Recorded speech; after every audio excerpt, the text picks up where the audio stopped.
Showtime is here, no time to fear. Karel is so near because showtime is here. So on with the show, let's give it a go. Karel is the one that you need to know. Now it's showtime.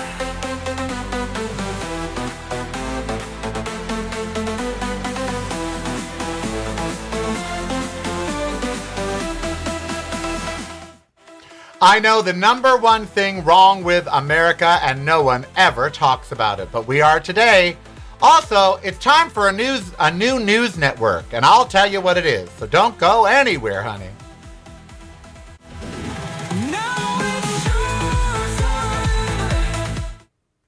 It is the Karel Show. I am Karel. So very glad you are joining me on this Monday, May 4th. May the 4th be with you. It is Star Wars Day, for those of you that don't know. And I am so glad you are here with me in the chat room at youtube.com/reallykarel, or wherever you're joining me online at Apple or Spotify or wherever. All right, we got a lot to talk about today, a lot to go over. I wanted to start, though. First of all, I hope you had a great weekend. I took Steve out to the Crockfords, which is part of Resort World. They have 3 hotels. They have a Hilton, Crockfords, and a Conrad, all in one place. Crockfords is very she. And they had a new high tea. And it's sort of a tradition. We go to tea for our birthdays. So I brought Steve to high tea. And they had it in their lobby, which was beautiful, but kind of strange. And it was such a weird weekend for me because Saturday I was transferring debt to low-interest credit cards because I got an offer from a credit card of 1% interest. And so I thought, I'll transfer everything over to that. So I just have one place that I owe, and it's a low interest rate. So I did that. And the next day I'm out at high tea. I said, isn't that just something? So, meaning I can't really afford it. None of us can afford anything these days, really. But anyway, enough about my debt, which is substantial. $18,000. I've gone backwards $7,500 a year for every year I've been in Vegas, which means I need to make about $700 more a month because obviously that is what I need. If I've gone that much backwards, that's what I need. But that's, we all have our crosses to bear, right? But we are going to be talking about that later in the show. But one of the things that I wanted to start with was a TV show that I was watching last night. I watched Will Trent. I caught up on Will Trent. I watch it for the dog Betty. And plus, he's cute, and it's a fun ensemble. Ormwood is cute. There are cute guys on it. So I watch it. And one of the episodes last night dealt with human sex trafficking of young girls, which goes on and is real. And as I watched it, I did some research about the prevalence of this in the United States. Not in third world countries, but in the United States. And as I read more and more about it, an overwhelming sadness came over me. And as I watched the Will Trent episode about young girls being trafficked, 16-year-old girls, 17-year-old girls being trafficked, all I felt inside was that perhaps the biggest failure of the last decade, the biggest failure, has not been the Iran war, has not been all the various calamities that you can think of. It has been our refusal to adequately prosecute the people of the Epstein files. Because these rich white men, including Rudy Giuliani, who is now in critical condition in some hospital in Florida, and Donald Trump is blaming the Democrats for that. He truly is, because he's unhinged. He's out telling the world that he took a cognitive test. You know who doesn't repeat their cognitive test? People who aren't demented. I've had one. Do you hear me talk about it every day? No, because I'm not demented. He is. So in his dementia, he has blamed Democrats for Rudy Giuliani being in the hospital in critical condition. Not the fact that Rudy Giuliani is 91 and a despicable human being. But anyway, so after researching sexual trafficking, after watching this Will Trent, after seeing some real life stories on YouTube, our biggest failure as a society has been prosecuting the people in the Epstein files, including Donald Trump, because these people literally have ruined countless lives. Not one, not two, but possibly 500 or more, as in ruined. These girls will forever have to deal with what happened to them. One of them committed suicide. Their lives are completely ruined, and we run around and act like we do not care. It's the crime of the century, the Epstein files. It really is.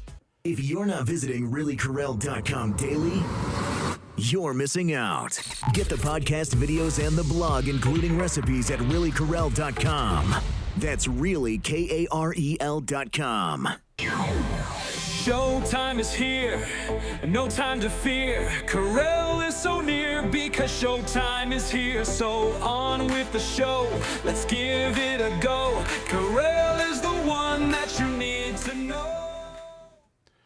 And you know, it's weird to me. It's weird how we don't carry that weight, you know? In other words, we don't walk around feeling badly all day that these men have destroyed countless lives, including our president, and that nothing has been done about it. It doesn't weigh us down. We don't feel the shame of that. And I think that's why other countries are so quick to prosecute, the UK and others. They feel the shame of what Prince Andrew did. They feel the shame of what others in their ranks did. And so they are doing something about it. We don't feel that shame because we should. We should be ashamed that these rich white men got away with ruining the lives of countless young girls. What Jeffrey Epstein facilitated was horrific. Horrific. Life-altering. Life-changing. What Donald Trump had to know about. He had to know about it. What he could have done. If he wasn't a part of it, he could have stopped it. But he didn't.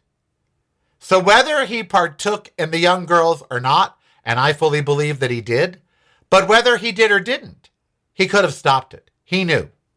He knew. In fact, Epstein was operating out of Mar-a-Lago, and he knew. And we don't feel this national shame about it. Because one thing Donald Trump has done is beaten the shame out of our country. We just have no shame anymore. Kids get murdered in school, we have no shame. People get mowed down at a party over the weekend. There was another shooting in Oklahoma. 10, 12, 13 people shot. We have no shame. We have no guilt over it anymore. We don't feel like it's our responsibility or that we should do anything about it. Or we feel powerless to do anything about it, so we just let it go. Well, I can't prosecute the Epstein files. And what is our Department of Justice doing? They're busy prosecuting James Comey for a harmless social media post that said 8647. That's what they're busy doing. The top of their agenda at the Department of Justice is not prosecuting these rich white men who have ruined young girls' lives. That's not their priority. Their priority? Going after the guy with the social media post that said 8647. A case that will never stand up, will never make it to trial, and if it does, no jury will convict. Meanwhile, we have lives that have been ruined. Young girls forced to have sex with old, disgusting men. Like Rudy Giuliani, Alan Dershowitz, Donald Trump. Old, shriveled, disgusting ball sacks of human beings, and these girls had to entertain them. That we should not move on with anything in this country until we fix that. That's what I thought while watching Will Trent last night in an episode about human sex trafficking. That we shouldn't do anything as a nation until we fix that. And yet, our current Department of Justice has said they are not interested in any prosecutions. To them, the case is closed and they have moved on. That is sad and that is tragic. And yes, there should be due process for all of the men. They, should be tried, go to court. But they should be tried and go to court. And we should care more about prosecuting them than prosecuting someone who didn't commit a crime, James Comey. James Comey has committed no crime. That's why every case that they bring against him has been thrown out. He will now actually probably win a case about malicious prosecution because that's what it is. 8647 is not a death threat. It in no way harms the U.S. president. The post was taken down, and they could post countless posts by the U.S. president that actually incites violence. He has openly called on people to kill Democrats, and Democrats have been killed in Minnesota, the whole family and their dog. He openly called for that. He called for the death of so many people in Iran. Literally said he was going to kill them all, bomb them into the Stone Age, wipe out the civilization. Donald Trump, on his social media, has repeatedly, when Robert Mueller died, he was happy about it. Online. If anyone should be indicted and tried for their social media post, it's Donald Trump, not James Comey. So we have this situation in our country where we refuse to feel guilty enough to do something about the Epstein files. And meanwhile, we're prosecuting someone for a social media post because the world is upside down. That's just what's happening in the world. Meanwhile, the Strait of Hormuz is still closed. There are escalating rhetoric between the two. Trump is saying he's having U.S. ships escort ships through, and now Iran said, don't do it or we'll fire upon you. And now he said, if you fire upon us, we'll destroy you. That's not over. He lied to Congress at the 60-day mark, which is all he had before Congress has to declare it a war. He lied and said it's over. It's not over. I just passed a gas station where prices are $4.60 a gallon. It ain't over. So he's a liar. He is fighting a $30 billion war at this point that nobody wants. It is not over. And we don't know if it's going to escalate. And Congress refuses to take the power away from him to make it not escalate because they're useless. The Democrats are going to sweep the midterms. The Republicans are making sure of that. Over the weekend, Donald Trump said affordability was bullshit. He said it's made up, it's bullshit. He gave the Democrats the best soundbite they could have for the midterms, saying affordability is ridiculous and that things are affordable. And he really gave them all that they need in his dementia. And so we have this world upside down on this Monday. And one of the things that really got to me was ABC News on Friday printed a story. And the story was about the economy and how many Americans are at the breaking point when it comes to the economy. Look, I invited many people to go with us yesterday for Steve's High Tea. 4 of them turned me down because they said they simply can't afford it given gas prices and what's going on in the economy.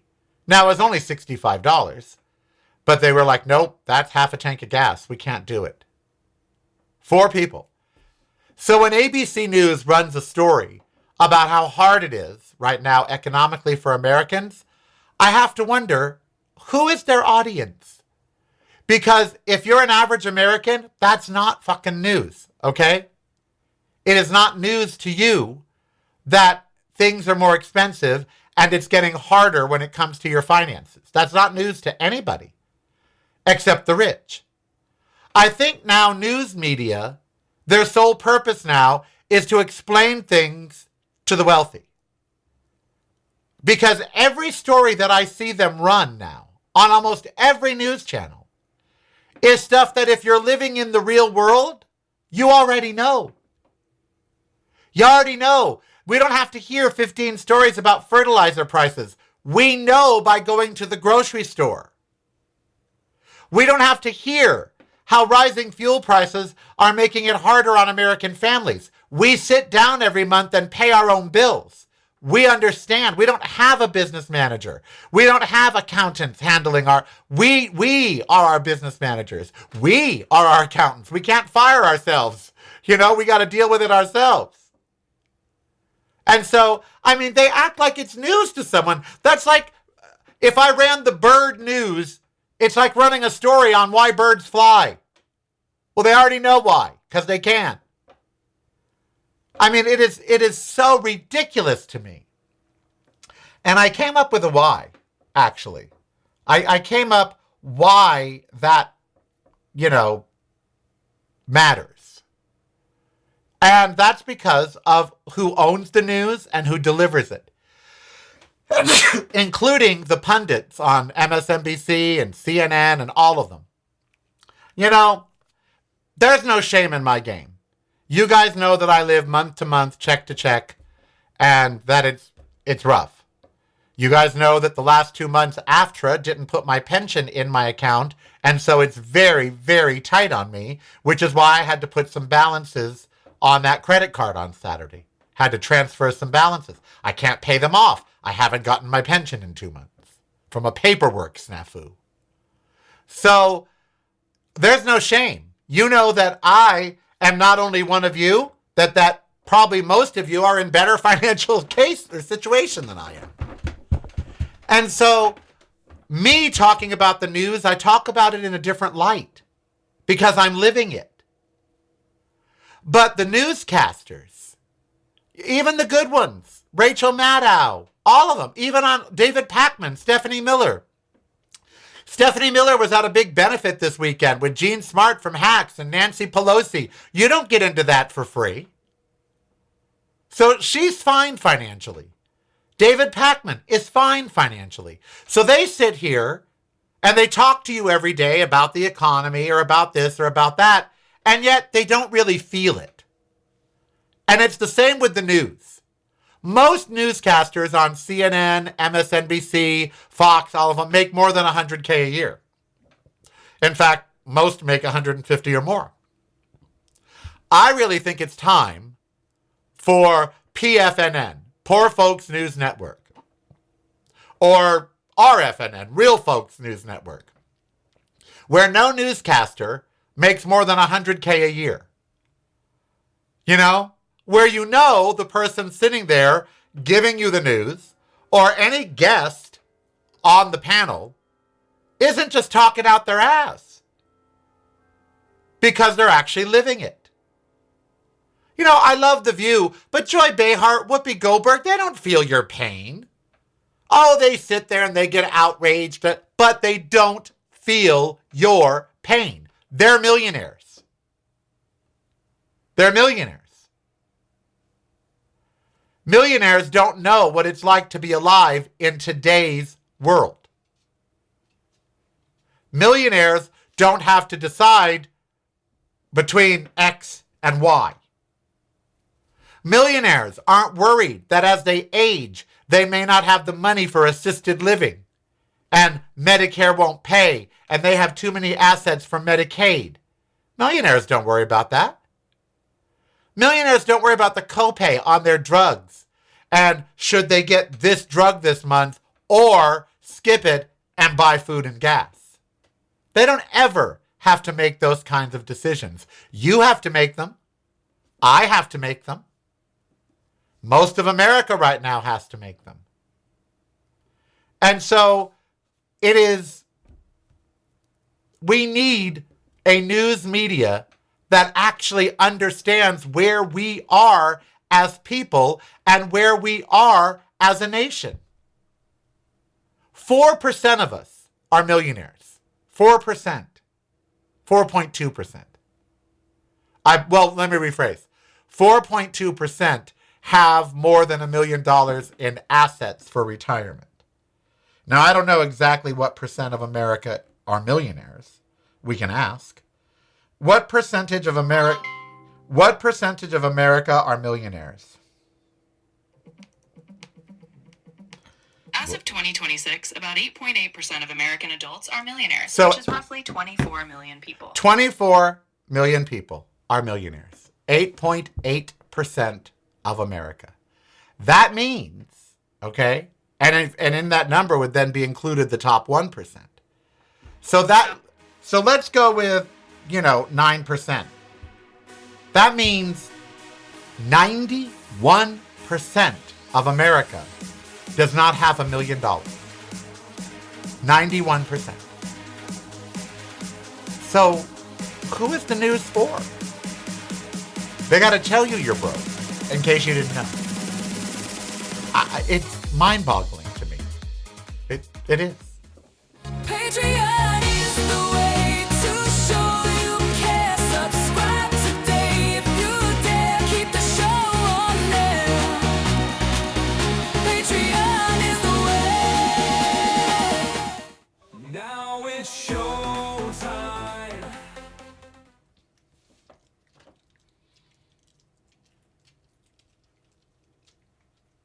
All right, so I'm checking the chat room at youtube.com/Really Karel. When I am live, there is a live chat room there. I'm checking it to see what's going on. Let's see. The process matters. Wish my cat would sit in his box. Yeah. We have not begun to gerrymander. Yeah, no, they're going to. Let's see. Karel, the assets required to fund your pension are probably greater than $1 million. I would imagine that SAG-AFTRA has more than $1 million. I would imagine. I don't have that money. They do. But I don't, certainly. And I don't have access to those assets. So that's a dumb statement. So we live in a country where 91% of us are not millionaires. Okay? 91% of us. And yet the news acts like economic news is news. Like we're not all living it. I love Don Lemon. I do. And I'd love to talk to him on my show. But I don't understand why he goes up to people pumping gas and says, yeah, how do you feel about the gas prices? There's not a person alive, except a millionaire, that's not going to go, these are outrageous. There's no way I can sustain this. It's why most of us aren't driving electric cars. Do you all have, be honest, how many of you have $40,000 or $50,000 to spend on a car? Realistically, how many of you? Raise your hand. How many of you have that much money to be able to go out and buy a car? How many? Now, we act like it's almost everybody. But the fact is, most of America cannot afford electric vehicles. Okay? That's just the facts. Oh, you could go into debt for 7 years. 7 years. They're now financing cars for 7 years. If you can't pay for a car within 12 months, you can't afford the car. Period. If you have to take 7 years to pay for a car, you can't afford the car. So how many of you, what's the average price of an electric vehicle in the United States? Would ChatGPT know that, do you think? It knows everything. It's such a smarty pants these days. Let's see. I don't like to leave the microphone on. It gets all intrusive.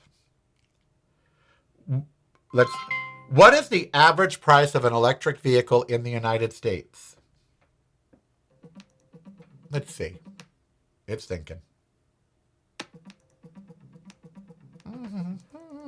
As of early 2026, the average price for a new electric vehicle in the United States is about $54,500. If you're looking at used electric vehicles, the average listing price is around $34,650. Did you all hear that? I sure did. The average price used, $34,000. the average price new, $55,000. The median income in America is $72,000. So right now, the average priced electric car is basically 1 year of your income. Even if you make $100K a year, it's 6 months of your income for a car. So only rich people are driving electric vehicles. And they know this. That's why oil companies are now making $30 million an hour. And if we ran a poor folks news network, maybe the reporters would ask the questions that are on all of our minds. And I'd like to talk about those questions with you in the chat room, in the comments down below. Have you heard any reporter yet ask Donald Trump, during this crisis, your friends in big oil are making $30 million profit, windfall profit per hour to the tune of almost $40 billion over the last 65 days. How do you justify that to the American people? Have you heard that question asked? No. When Speaker Johnson is in a press conference about the last person they've hauled in front of Congress, has he ever been asked, Speaker Johnson, there are 7 companies that control most of the food America eats. They are making record windfall profits right now. Have you considered calling them into Congress to ask why they are not keeping grocery prices lower and why they are raising them to make these windfall profits? No. No one's ever asked him that. See, at Poor Folks News Network, we would ask real questions that we want answered. So what questions, if you were the director of Poor Folk News Network, what questions would you pose? Because obviously the media today is not asking any questions that we care about. And there's no follow-up. They'll ask one question and then some obtuse answer comes from Trump or someone else, and they just let it slide. Just let it go. No follow-up whatsoever. My first 2 questions. Why are you letting your friends at Big Oil make $30 million per hour in windfall profits while America suffers? My second question. Why do you not change the import regulations on electric vehicles so we can have $10,000 electric cars in this country like they have in every other country in the world? In the UK, let's ask ChatGPT. Let's see. We just asked it how much they are in the United States. Let's ask it what's the average price of an electric vehicle in the UK. How about that? Let's see. What's the average price of an electric vehicle in the United Kingdom?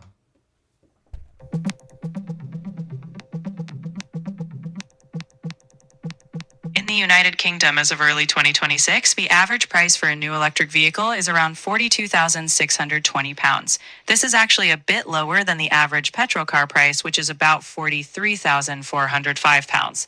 Other sources suggest a slightly higher range, around £45,000 to £46,000. How much is the average electric vehicle in China? In China, as of March 2026, the average price for a new electric or plug-in hybrid vehicle was about 286,000 yuan, which is roughly $41,470. How much is a BYD electric vehicle?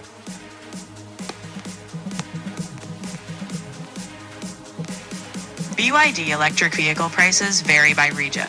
Globally, their average price is around $34,900.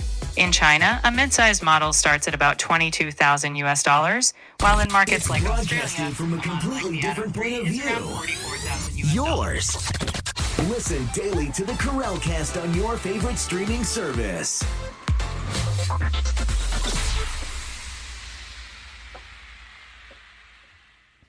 You're listening to the Karel Cast. Driving you home or driving you crazy. It's broadcasting from a completely different point of view. Yours. Listen daily to the Karel Cast on your favorite streaming service.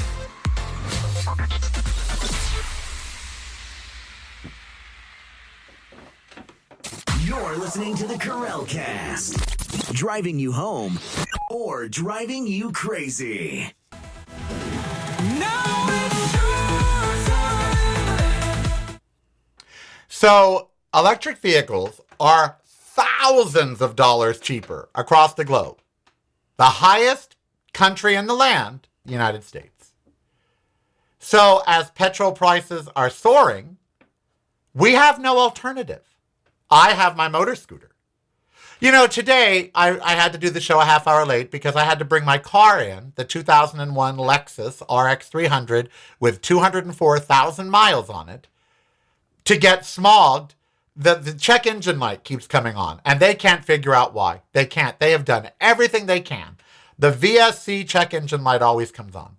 So every year I have to bring it into a place, and they get that light turned off, then they smog it, and then like 4 days later, the VSC check engine light, well, the VSC light comes on, variable skid control, which causes the check engine light to come on. It's on all the time now. It's never not on. But there's nothing wrong with the vehicle. So they find a way at this auto spec place I take it to here in Las Vegas to get it off, get it smogged, then I register it. I didn't want to do that today. I don't want the fucking car. Now, do I like the convenience of having it? I really do. But I don't like the $85 fill-ups.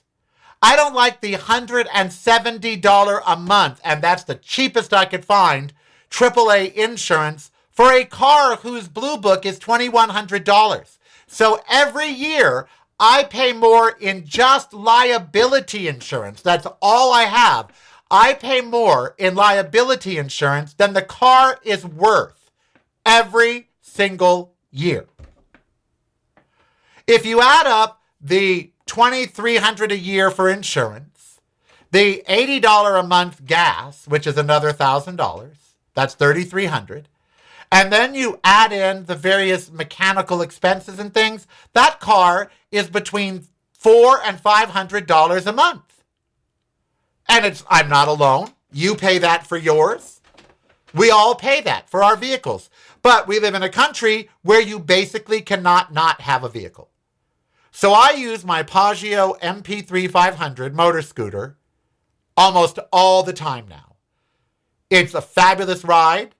It only takes 2.5 gallons of gas, premium.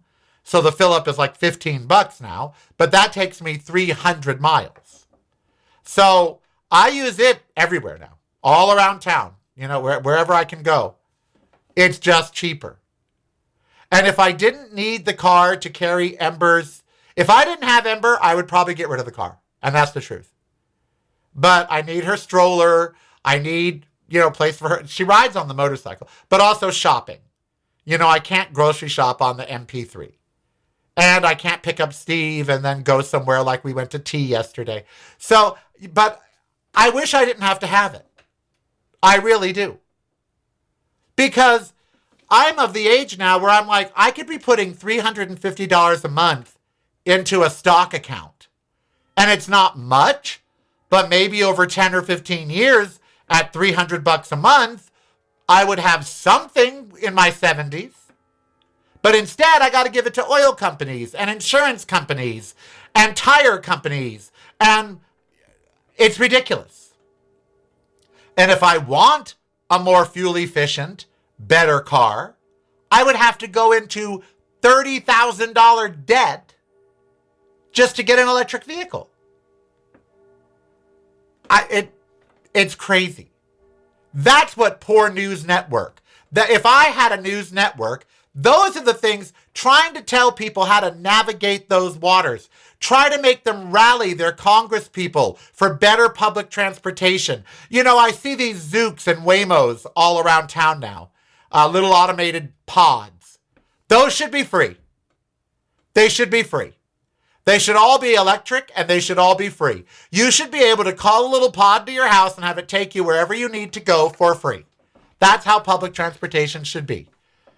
It should take you to the train lines. It should take you to, we should have better monorail systems and trains and subways. And when you can't use those, it should have these little electric pods that just take you everywhere for free. Oh, we can't afford it, but we can afford $60 billion for war. Of course we can afford it. That's what Poor Folk News Network would focus on. What questions would you ask the powers that be if you could ask? Visiting reallykarel.com daily, you're missing out. Get the podcast videos and the blog, including recipes, at reallykarel.com. That's really KAREL.com. Showtime is here, no time to fear. Karel is so near because showtime is here. So on with the show, let's give it a go. Karel is the one that you need to know. So I really want to know down below in the comments. So let's get the comments, interaction gets the show served up to people. So in the comments below or in the chat room right now, give me a question that you would ask to power, that you would ask the president or your senator or Speaker Johnson or the head of, the Department of Transportation or the head of the Department of Education. If you could ask a question of somebody in power, your governor, your mayor, what would it be? What would that question be? Because I guarantee you it's probably going to be a question not being asked by mainstream media, because mainstream media is filled with rich people that don't get it. I love Aaron Parnas, but Aaron Parnas ain't broke. Aaron Parnas is raking in the cash. He's probably making 10, 20 grand a month now from his news reports. He's got a kid, he's got a wife, he lives in D.C. He ain't broke. He's making more than 100, 150K a year. He's a lawyer. See what I mean? Even it would not ask the questions that are on our minds. What's on your mind? What question would you ask Donald Trump? What question would you ask Mike Johnson, your governor, your mayor, the head of transportation, the head of the Department of Education? Because I could think of 100 that the media does not ask. They just don't ask. Like, how can we not feel shame that we are prosecuting James Comey and not the people in the Epstein files? I would ask that to the Attorney General every single day. How do you not feel shame that you are not prosecuting the people in the Epstein files who ruined the lives of young girls, but you are prosecuting James Comey? How do you reconcile that? I'd ask them right away. What questions would you ask people in power? Because I guarantee you they're not being asked by mainstream media.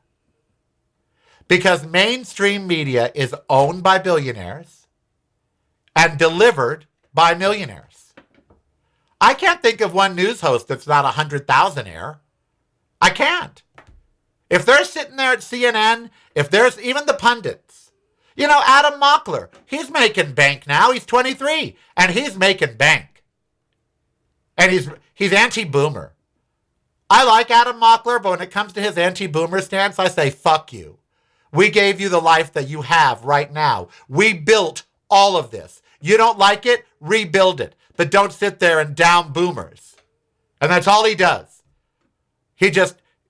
God bless him. He's on the right side of the issues, but he's really got to stop this whole boomer this, boomer that, boomer this, boomer that. Fuck you. We actually had to endure shit, boomers. I am so tired of hearing the most entitled generation in the fucking world, whose biggest problem is that their phone runs dead, that they can't find a charger, criticize boomers who faced plagues, wars, economic collapse, AIDS, all kinds of things. And these Gen Y and Gen Zs are, oh, boomers. Fuck you. You ungrateful little snots. All we boomers want to hear is thank you. And they act like if you're over 60, you're supposed to sell your home, move into a little studio hovel, and let them have all the profits, the proceeds, and the houses. Fuck you. We had to build houses. We built actual communities. Lakewood, California was built for the soldiers to come back from World War II. We actually had to build communities to live in. And you guys are bitching because you don't have houses you can afford? Fucking build them. We had to. Live in a trailer. We had to. Honey, we had to grow up in trailer parks. Y'all are bitching because you can't afford the HOA on your 50-floor condo. Fuck you. Oh, they act so put upon. Millennials and Gen Y and Gen Z. Oh, they act like they're just so put upon by the boomers. Please. Please. Let's see. So what questions would you ask people in power? Let's see. It's closer to 1.5 trillion for war. Can't we all just get along? Thank you. I'll agree with you on that, Colonel Angus. How is it that the president did not invite the members of the Supreme Court to dinner? Those who aren't sycophants. That's a good question. I'd ask him. What question would you ask? I'm not saying they'd answer it. I'm not saying they'd answer it to your satisfaction. But they're not even being asked. No one is asked about the $30 million an hour, that windfall profits. That's war profiteering. A war in Iran is causing an oil crisis, and the oil companies are benefiting to the tune of $30 million an hour. How is that not war profiteering? There's a question I'd ask. How is that not war profiteering? We're at war. They're making huge profits. How is that not war profiteering, which is illegal? How is that possible? It is war profiteering, is it not? So why is no one asking that question? A lot of questions I'd ask. I'd ask Melania Trump. You have gone on a tirade against Jimmy Kimmel, who is simply exercising his First Amendment right to make a joke, while your husband online has caused more hatred, vitriol, and division. How do you reconcile that, Melania? Blink twice if you're in danger. I'd ask her that. So there's a lot I'd ask the people in power if I ran Poor Person's News Network. The other thing I did over this weekend was read a really, really interesting story. And it's making the rounds out there. And so a group of psychiatrists, a large panel, got together to examine the mental health of America, okay? From the pandemic until now. And what they came up with was really remarkable. It was just remarkable to me because it spoke to me. I've had some people say, "Oh, Karel, you're just too negative. You're just too this. You're just too that." And I've said to myself, well, it's a negative time in which we are living. Well, guess what? This story by these psychiatrists, and this story is making the rounds, states that we are living in the unhappiest times that America has ever lived in. That right now, we are living in the most unhappy times that we have ever lived in. Right now. And that's because after the pandemic, we never recovered psychologically. That the pandemic really, really damaged us. And we never really dealt with the damage from the pandemic. That it was traumatic. Being locked in your house, death being talked about all the time, worrying that if you go to the grocery store, you could die. Makeshift mortuaries outside of our emergency rooms with dead bodies in them. Remember the refrigerated trucks outside of the hospitals to just stack the bodies in that we had to see? Heaven forbid you lost someone and you couldn't go, or you had to say goodbye on FaceTime or through the glass. It was major trauma, COVID. And not just a month or two. It was a year of debilitating PTSD-inducing trauma. And we never did anything about it. Ever. And then after that, we came out of COVID under Joe Biden, and he was not able to concentrate on anything but the finances of fixing COVID. No one dealt with the psychological effects. And then Trump happened. And anger and division and hatred, bigotry, misogyny, homophobia, transphobia, war. And so at this point in America's history, we are a psychologically damaged country. Psychologically damaged. And we are unhappier than any other nation in the world, and we are unhappier than we have ever been in our history. Period. Period. As a culture. And if you think about that, it explains everything. Look, MAGA is unhappy. That's why Donald Trump was elected. MAGA was unhappy. They were unhappy with white people becoming the minority. They were unhappy with gay people and trans people being visible, being seen. They were unhappy about that. They were unhappy with their white pseudo-Christian values, as they see them, slipping away. They were unhappy. Donald Trump simply comes from the unhappiness of 80 million people. They weren't happy about Donald Trump. They were just so unhappy about everything else. And he played and just thrived upon their unhappiness. He ate it up. He was like an unhappiness monster. He just gobbled up their unhappiness and spit back out more unhappiness, more vitriol, more hatred, more anger. And that became their food. Now, they were just as damaged from COVID as the rest of us. And afterwards, they were severely unhappy. Then on the other side, progressives, liberals, independents, we're very unhappy. We were unhappy going into the Biden administration from the Trump administration. We were unhappy when Biden went to seek a second term. We were unhappy, some with Kamala Harris. We were unhappy that she didn't win.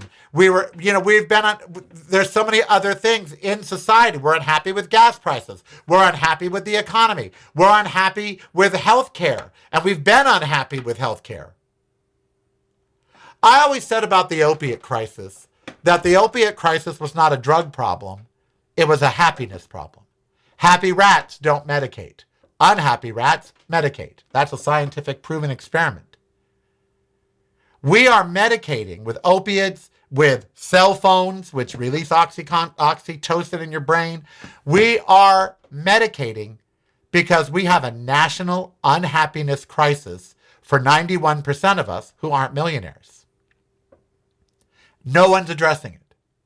Not one candidate is addressing the mental health and happiness of America. We are an unhappy nation, and it's reflected everywhere. We're so unhappy that when we get murdered and mowed down by gun violence, we don't fix it. We either feel that we deserve it or whatever, but we don't fix it. We're so unhappy with ourselves, we don't fix our problems. Because when you're unhappy with yourself, you don't work on anything. You don't fix the problems. America is so unhappy, it's just content to be miserable now. Misery loves company, and there's 325 million miserable people. So instead of working at getting happy by fixing the problems, we just revel in our... Look how unhappy must you be if you go on social media and post a comment under my videos about my lisp or my look or whatever else, the other hateful comments that they post under there.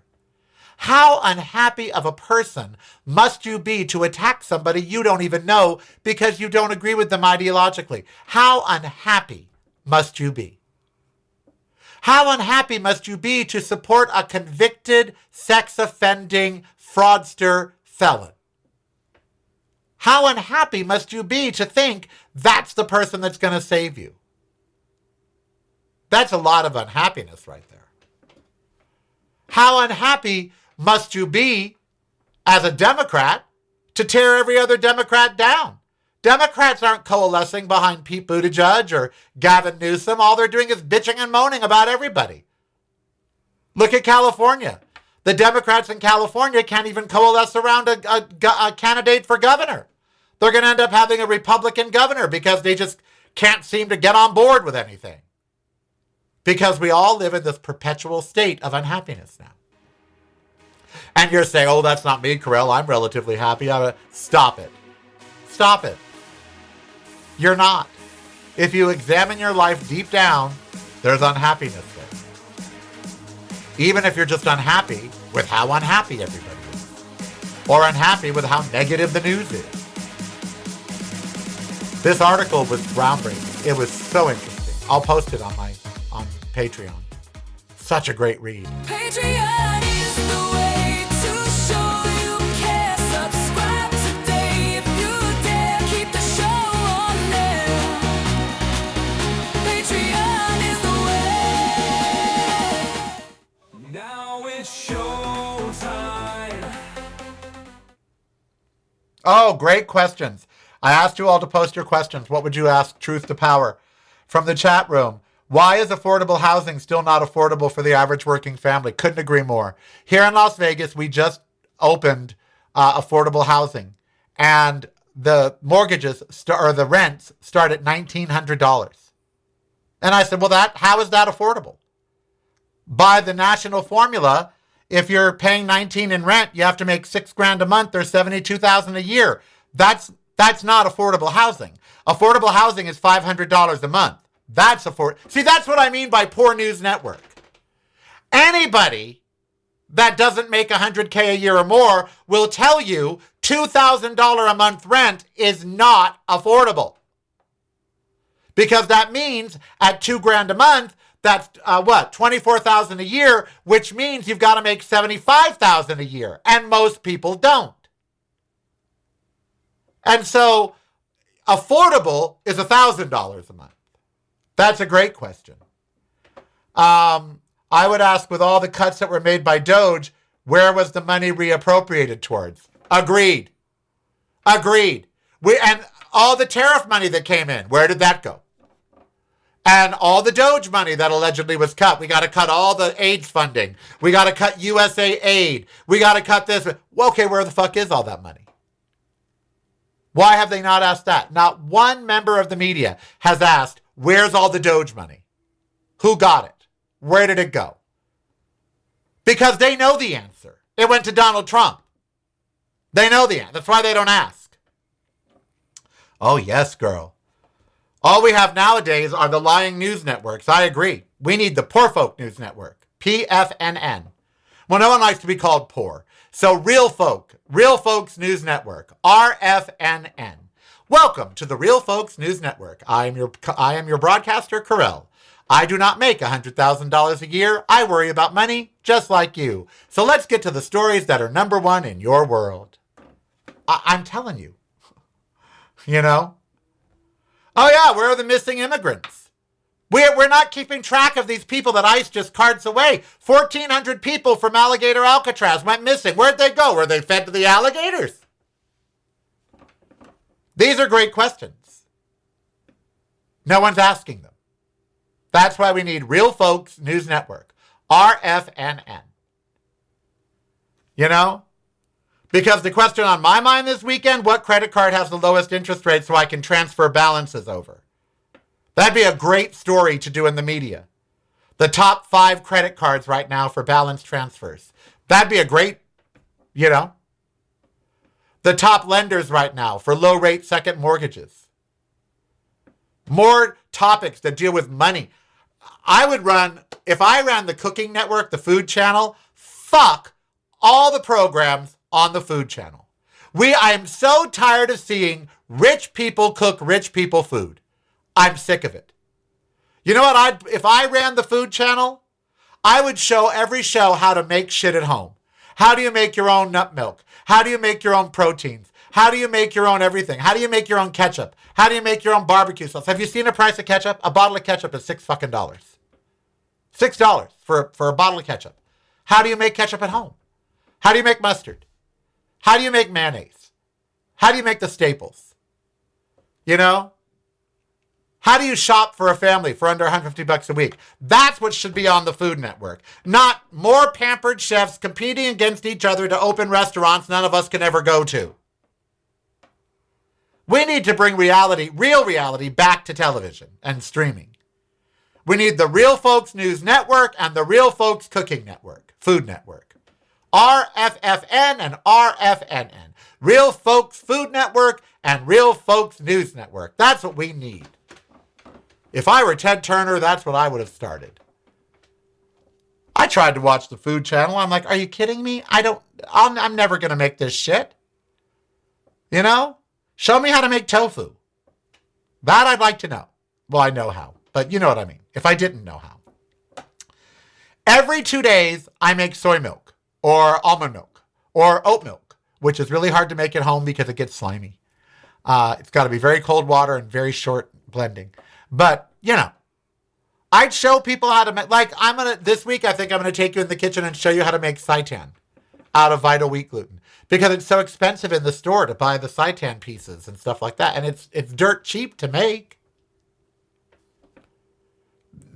We need real life these days.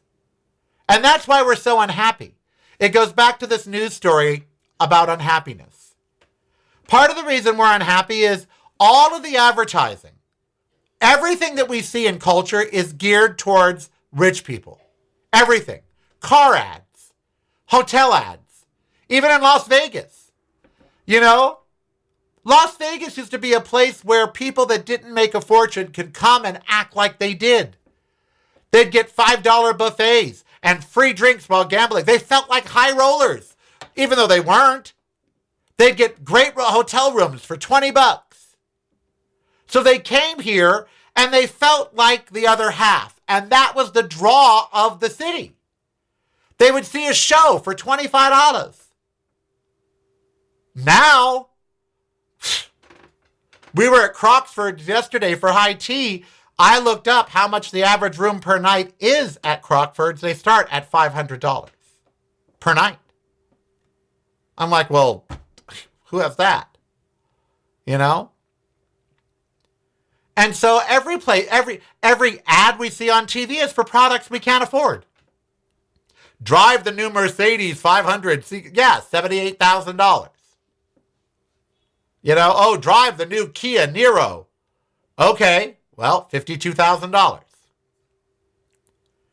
Everything in our world that we see is basically made for somebody else. And it's causing us great unhappiness. Go on GLP-1s and drop 100 pounds if you've got the money. Go have this medical procedure. Go have that medical procedure if you've got the money. Take this supplement. Take that supplement. My dentist, okay, my oral hygienist, she told me to use this mouthwash called Risewell. Oh, it's all natural. It sets the pH in your mouth. It's really fabulous. Here's the bottle. She showed me the bottle. I came home. It was $23 a bottle for mouthwash. Guess who doesn't have it? I am Karel. You be who you want to be. So London hurt you, buddy. We'll be back tomorrow at 10 o'clock. Leave your questions below. What questions would you ask? Not what the media asks. What would you ask if you could speak to power?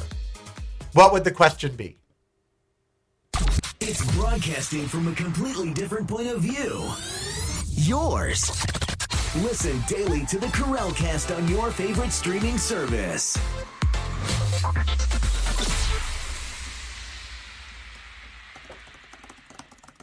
You're listening to the Karel Cast. Driving you home or driving you crazy. It's broadcasting from a completely different point of view. Yours. Listen daily to the Karel Cast on your favorite streaming service. Showtime is here, no time to fear. Karel is so near because showtime. I had to come back for a quick second.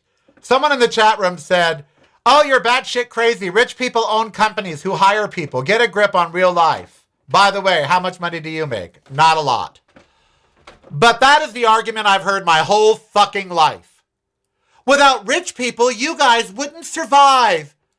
Who would employ you? Who would pay your salaries?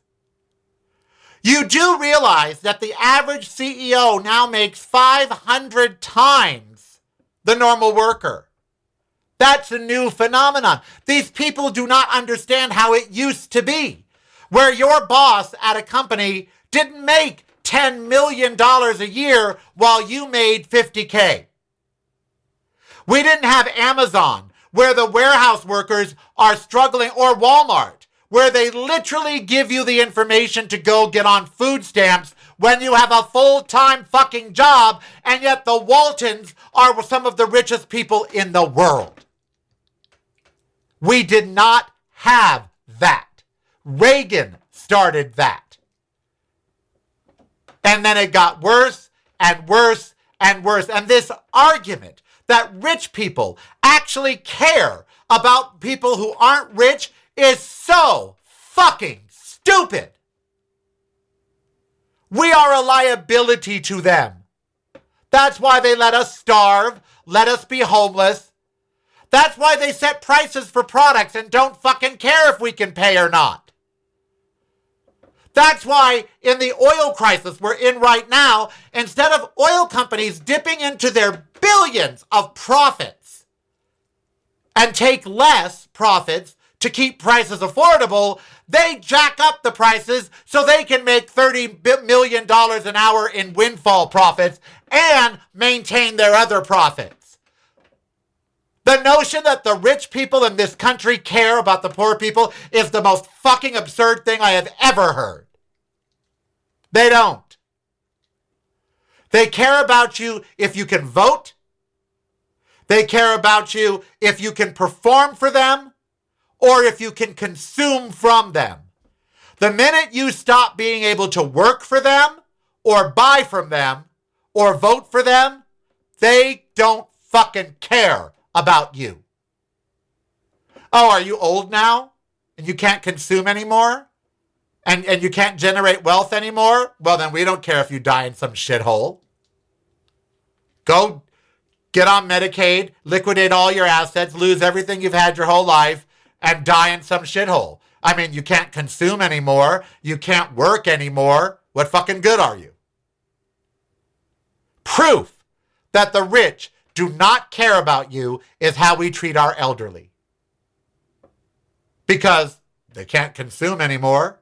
They can't work anymore. A lot of them don't vote anymore, especially if they're sick. So what fucking good are they? Let them die in some squalor somewhere. Let them not have access to health care. Let them not be able to afford the drugs that everybody else can afford. Let them not have access. Oh, rich people. Without rich people, there wouldn't be a country. Without rich people, there wouldn't be jobs. Funny. We had, up until recently, we had far less, we didn't have billionaires. You know, in the 60s and 70s, there was maybe 1 or 2 billionaires. There certainly weren't hundreds. And everyone acts like we got better because of it. We didn't. I had to come back and say that. I had to, you know. The notion, just the notion. Oh, rich people. Without rich people, the poor people would die. No, the poor people are dying because of the rich people. Because they're hoarding all the fucking cash. We should take it like they did in France. Like they've done in every other culture. Elon Musk does not need more than $900 million. That should be the cap. There should be no billionaires. Every economist agrees there should be no billionaires. That is hoarding way too much wealth.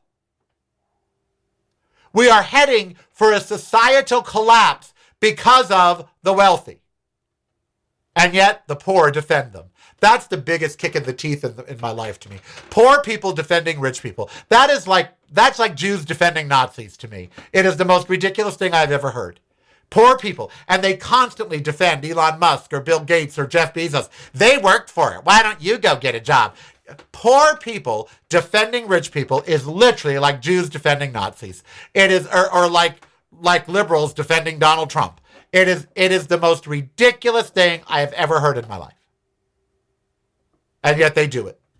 They do it all the time here in America. Because they all think one day they're going to be rich. They ain't.